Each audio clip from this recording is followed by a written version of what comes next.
Our next group is really quite impressive. We've put together a very unique array of sanctions here on the panel. And while the media spends a lot of time talking about the top racing series in the country that you all see on TV, there are a lot of niche sanctioning bodies out there that are growing rapidly because they're giving the fans and participants something new to enjoy. Some fuel a participant-driven business model, while others are changing the way even the big racing series present their product to the customers. Today, we feature 4 unique racing sanctions up on our stage. First up, Mr. Ron Knock, the president of Diesel Motorsports. Ron spent over 25 years of providing marketing advice to the automotive industry until he decided that he wanted to play with diesel trucks when he grew up. Since 2006, the Diesel Motorsports Association has tried to bring some level of sanity, which is a sliding scale with your events, to diesel drag racing and truck pulling events. His events are fun, they're exciting, and he's also making the sport better and safer for his participants as well. Mr. Ron Knock. Thank you for having me here. We do have a unique group of enthusiasts. Earlier they talked about the youth market. When people ask me what's our demographic, it is 99.9% white redneck guy.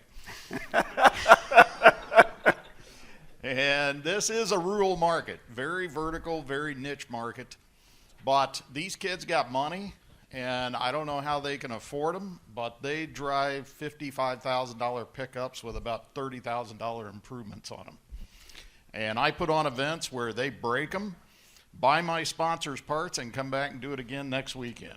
I went to his event in Muncie this year. To give you an idea what my month of May into June was like, I went to the Indianapolis 500, then I turned around and came to one of Ron's truck pulling and drag racing events, and I had just as much fun at both of them. It's just amazing. The smile you can't remove from your face after being to one of Ron's events. Well, the youth market, it's 18 to 30-year-olds. 90% of our advertising and marketing dollars go into social media. That's the only way we can reach them. They don't watch TV. They don't buy magazines. They look at their phones, and they look at their iPads and their computers. And that's how we reach them. Chris Lincheski, the CEO of Irg Sports Entertainment. Irg is a promoter of sports and live entertainment experiences. This includes the International Hot Rod Association, the International Drag Bike League, and an impressive portfolio of racetracks. Chris is one of the most respected professionals in global sports, having been involved in collaborations on marketing programs in Formula One, the America's Cup, the World Cup, the Olympics. I think I could go on and on for a while. Mr. Chris Lincheski. Well, thanks a lot. I really appreciate the invitation to come and speak to everyone. If you're in racing a long time, maybe it'll hook you. IRGSE is a portfolio company of Trans-Pacific Group, and TPG is the 4th largest investment fund in the world, about $70 billion under asset control. Somebody clearly liked in New York fun cars. The kinds of parent company opportunities we have share with Uber and Airbnb and Burger King and other much larger companies than what we're doing. Our group does produce the International Hot Rod Association, which many of you know Mike Dunn as our CEO joined us last year, and we have the International Drag Bike League. Both leagues are unique in their environment. I sit as a fortunate CEO to some really smart men and women who've come over. We own 4 major tracks in Palm Beach and Maryland. We own Cordova International Raceway, and we also own Memphis. The 2017 year is probably our reorganization year. For those of you who don't know the company, it was acquired over a year and a half ago by our fund to basically reset and turn around what was a struggling series. The IHRA has had a year of growth. We acquired all the assets of a series in Australia, and as we sit here, that project alone is funding and fueling a lot of the success of where we want to be in the future. Our sportsman racing, our grassroots racing, to your point about you're saying your rednecks come and break things and buy things. Our sportsman racing and program is supported by Summit, has been for a number of years. But we welcome 80,000 racers just in the United States alone to go to the 100+ sanctions. But when we add Australia and we've added New Zealand now, and in acquisitions in Europe. What we found kind of from 40,000 feet with drag racing was that it was the only non-globally involved motorsport form left.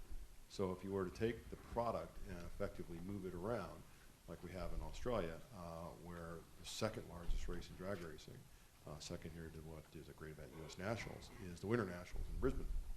And we have 85,000 people. And if you've ever been to Australia, it makes perfect sense for a company like ours to come in and acquire it. English speaking, English law, manufacturers that are also in the United States.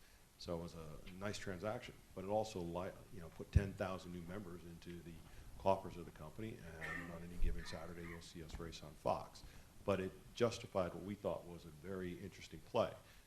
In the next few weeks we'll announce a new television and digital partner that will return the IHRA back to mainstream cable sports for the first time in 30 years. But the bigger component to it was the digital play. Without digital, none of this is going anywhere. And one of the comments we made to our group was that our sport, the business of drag racing, is over in 5 or 6 seconds. We are the perfect snackable bit of information for someone, you say, redneck, I have them too in our mud bog in Palm Beach. Our president of Palm Beach is there. But our drag racing customer, they want to see it now. They don't really care about all the fancy production. They want to have it snackable and out the door. So one of the longer things we had to do with our television partner was make sure we secured the rights so that we could have an Instagram structure, a WhatsApp structure, that we can actually run an entire race, on your handset, on your phone. This was a critically important piece of what we thought needed to be done for the future of drag racing. Our testing on the product in Palm Beach with our street racing product confirmed it. One of our programs went out on a Friday night, just a normal Friday, and had 400,000 hits before we left the building. So I said, okay, they don't really care about, and I love Mike Dunn, I love Whit and Larry, people we have under contract, and they're great racers. But that 15-year-old, 16, 17, 18-year-old kid, they want to see the tricked out A3 versus something else. Our track in Maryland confirms it with the Haltech World Cup Finals. So we think the consumer for drag has been aging out to a great degree on the pro model, and we haven't been responsible yet to say, that's our customer, let's make sure that we have a consolidated approach to them, and let's make it easy for them to find us. Jim Liu is the president of Formula Drift, and the sport of drifting is part racing and part performance art. And just until I went to see an exhibition of one of your events, I didn't really get it, and now I can't get enough of it, and I'm even watching it on TV now. Just enjoy what you've put together. He's the main reason that drifting has become a big deal here in North America through the Formula Drift brand. Just incredible what you've been able to do also with using new media and social media to reach the masses and really get people hooked on something that at first you don't quite get it, but when you see it enough, you really do. Mr. Jim Liu. Thanks for having me. Yeah, I mean, we, even heading into the 14th season, we're still obviously in our infancy, and in comparison to the various forms of motorsports, we are in our infancy. But we've, hopefully we've made lots of changes and improvements, and in bringing a new sport to the market. Yes, our millennial heavy fan base is kind of the driving force in what we do. Our strength in social media and how vast we can spread content and how quickly we spread content is one of the primary reasons of our growth and why so many new fans and young fans are coming to drifting. By default of being here in the United States and this large consumer and automotive market, we were able over the course of a decade and a half to be the global leader in the sport. We've, made, again, continued strides where the top drifting drivers from around the world, once they've achieved, their top status in whatever country they're in, have all flocked here to compete here. So luckily, because of that, we feel the most competitive field of drifting drivers around the world. And again, because of this, it's led to a lot of different and great opportunities. We currently sit on the FIA drifting working group. So the FIA is looking at adopting and learning about drifting as a whole and developing rules and regs. So we're kind of spearheading the charge in terms of discussing how globally drifting can be more uniformed, how it can be safer, how the business of drifting can improve. So I think all this has been really as again by default, by chance, but also I think it just shows that the appetite of what we do is there. I would say one thing though is that a lot of times when new forms of different sports or anything new, it's looked upon maybe as a disruption in a way of maybe taking away from something. I actually look at what we're doing as complementary. There's a lot of fear and concern that young people are less and less interested in cars in general, even on the surface of aftermarket parts and modifying their vehicles, all the way to participating and going on to the racetrack. But I think we feel we play a complementary role in that because we attract millennials. Oftentimes we are their first experience in motorsports, and we hope that we're kind of playing a part in bringing new people in, and then as they grow and mature their appetite, they can go on to other things. We've seen that in our driver field, driving in Baja, driving in GRC, driving at for our challenge. They've all expanded to compete in other forms as well. So Chip, thanks for having me. Glad to have you here. Chip Pankow is the president of Red Bull Global Rallycross, and Chip started out as a driver, then into marketing, and then decided apparently you needed a new challenge in life, and you came up with the X Games sensation of Global Rallycross, which, again, another event that you need to see in person and need to experience the whole entertainment package until you really get it. Your crazy invention is the perfect short attention span racing for the short attention span world. I think you have us beat as far as short attention span. Our heats run 5 or 6 minutes, not 5 or 6 seconds or 3.8 seconds or whatever it is. Thank you very much. And Tim, thank you very much for putting together this conference and for inviting us. It's a great discourse, and I think everybody here learns a lot and is better for it. Red Bull Global Rallycross is, Jim's talking about being in their infancy, and you're, 14 years? 14 years in, and we started Global Rallycross in 2011. So it's a new sport. It's based on European Rallycross. It's been around for quite a while, but we made a lot of changes to that, and it kind of launched on the scene, and honestly, it grew a lot faster than we had expected, and it's been an interesting ride keeping up with the tremendous growth and attention from both sponsors and manufacturers, because once the manufacturers jump in, the level of expectation from an event side, from a production side, everything goes up, and we've worked very hard to keep up with that.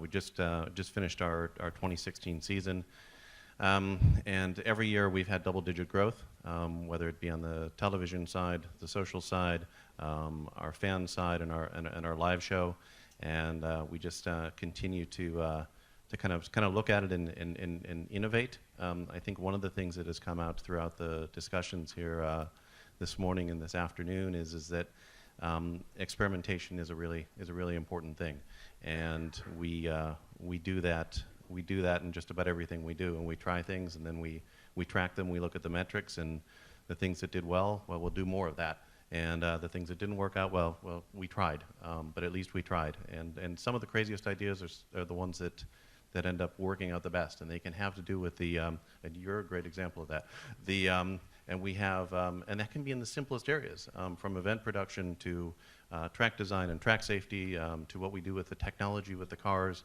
We took a huge step forward with the policing of the cars, because as you get manufacturers coming into the sport, and there's a lot on the line, then there's going to be they're going to be trying harder and harder to win. So that's been what we've done, is to try to responsibly grow this, not put shackles on the growth of it, but responsibly grow it and make sure because we are so young that we're building a strong foundation for a long future. Now, I'm going to throw questions out, and I'm going to start off with one person with this question in mind. But if you want to chime in on this, please, there are no rules. So after the original person I aim the question at gets done, jump right in. So, Ron, what I've really been impressed with Diesel Motorsports is that you have found a way to really connect on social media. What have you done that's been so successful that other track promoters of more traditional racing can learn? Because I look at some of the bigger tracks out there, even in the dirt track world, and I'll see like 2,400 people following them on Facebook or Twitter, and I'm kind of like, why isn't this bigger? You've really connected. What have you learned that other promoters can benefit from? Well, we're currently up around 119,000 on our Facebook and a couple of thousand on Twitter. And Instagram, we hit them all three. And we collect emails at every event. And it's all about collecting information from the people that are interested in your venue. It's simple marketing 101. You collect information of the people that are interested in your product. And we've done that for 10 years. I went out to try to find demographic information from the different associations. There are none on diesels. So I went out and developed my own.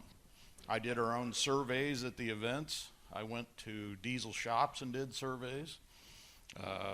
So I put together all our own data, and I used that to go out and work with the sponsors that I knew as manufacturers. And we actually get manufacturers to make products for this new sport called diesel motorsports. I mean, you take a 7,000-pound four-wheel drive truck and make it go 160 miles an hour. You need a little bit of heavy duty other than the OEM parts, I can tell you that. And some of the sled pulling trucks are 4x4. They're upward to 2,500 horse on a Cummins block.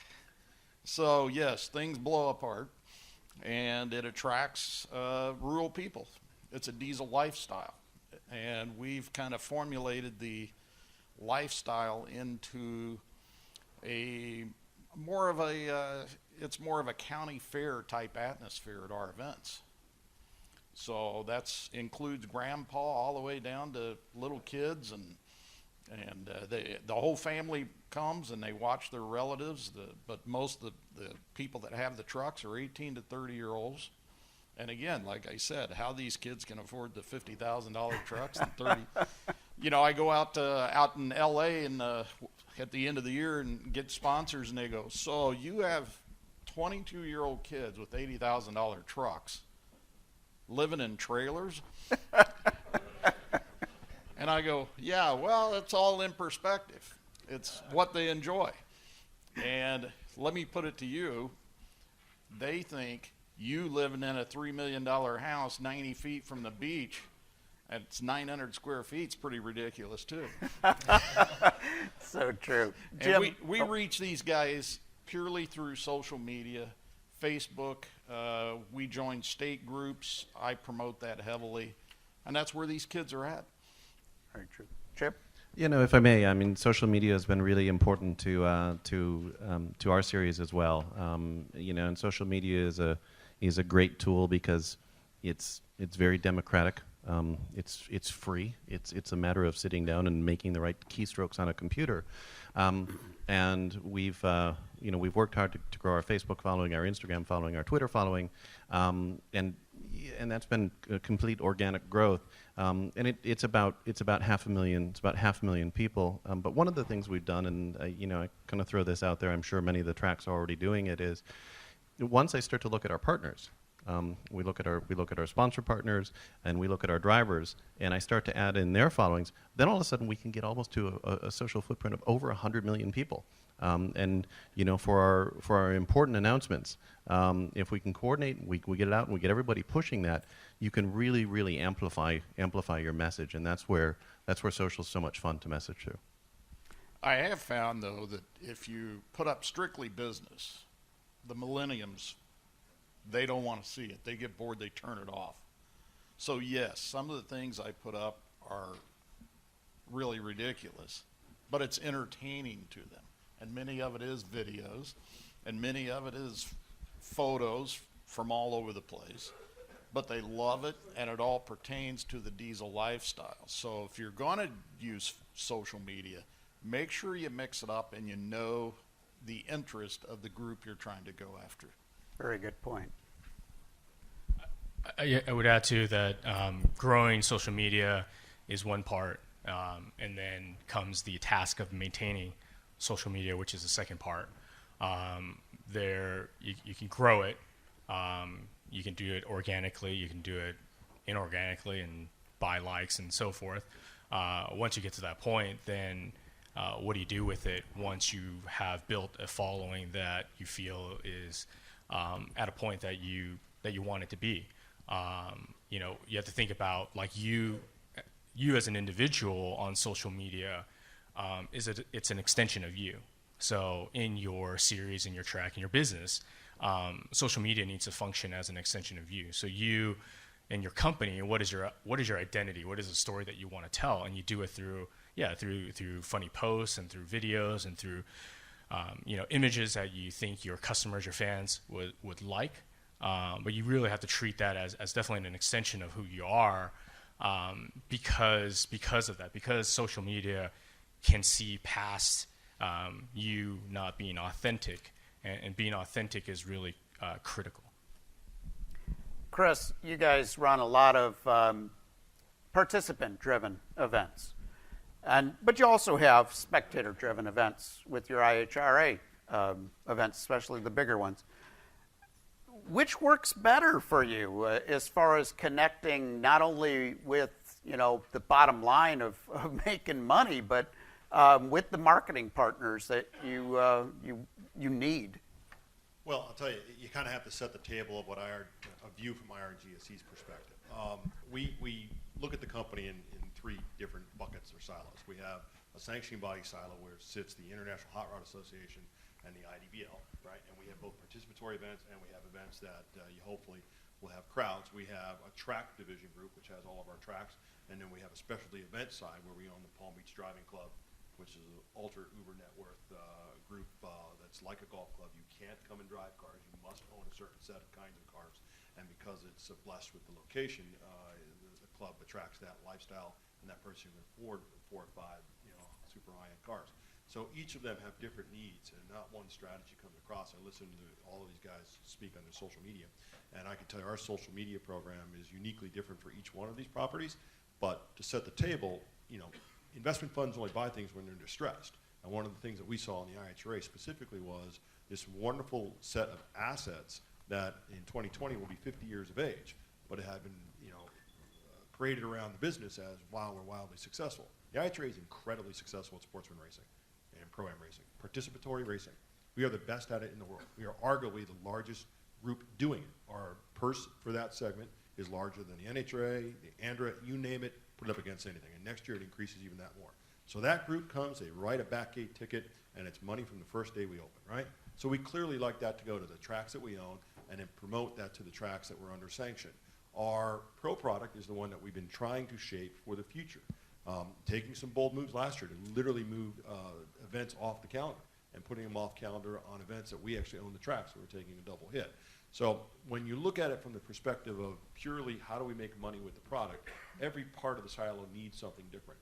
And what we've had to do is kind of tear it down, go out and bring institutional talent back into the company, bringing people from Speedway Motorsports, people from NASCAR, people from ISC, the NHRA, a lot of smart men and women coming into the company, and then say, okay, now take apart this thing and put it back together again. That's why we made the changes we did to the pro product, and we're making more changes into the future. But if you ask me which one pays the bills, well, they kind of all pay the bill, right? Because we'll produce 1,000 events on an annualized basis. Some of those events are co-promoted with us and one or two priority partners, like we have in Maryland. We have 28 or 29,000 people attend the Haltech World Cup Finals. Well, import versus domestic's a hot scene. We have the Super Bowl event at one of our venues, and it will be there for the foreseeable future. We're about to announce an entire structured program with an outfit called Street Racing Made Safe that we did the testing. I listened to our friends talking about experimenting and moving the needle. You know, we'll produce 100 plus events in that space, and those events draw 9,000, 10,000 people, and they just click away. And the Dodgers of the world and the GMs of the world, they love this product. It's inexpensive to get into. It's right in the wheelhouse of someone who's buying it, and all they're coming for is the party, right, and have fun. And for a company like ours, with the amount of sanctioned tracks we have, it's something we can offer to all the tracks. So we don't look at it from the perspective of, well, there's more risk with the pro product and less risk than the participatory, because you can have a rain out and your entire event is gone on both sides, right? And you would have technically sponsors to absorb some of the costs in the pro model. We look at it as a blended portfolio. So some of the tracks next year will be able to house national sanctioned body properties for the first time in 8 years, right? That was one of the key learnings that we needed to take, right? We're going to go back to big sanction groups and say, you need to come here. You need to go to Memphis, right? That kind of thing. And others will say, you know, we're not going to do as much programming as we evidenced in Cordova. So we don't look at it from a perspective of what's more important. We look at it what the partner wants. Summit wants participatory events. Aaron's doesn't care about participatory events. They want the database that Sean Hackman and Dana Landry can sell them, and people will rent to own, and we've got a lot of that too. So, you know, we may not have the white redneck that you have, okay? But, you know, we have a large-scale platform that a sponsor can come in and say, this is what I have to spend in motorsport, and for that we have a good dollar value. I've seen some of the bracket racing events and some of the stuff at IHRA races. You have your fair share of rednecks. I feel right at home.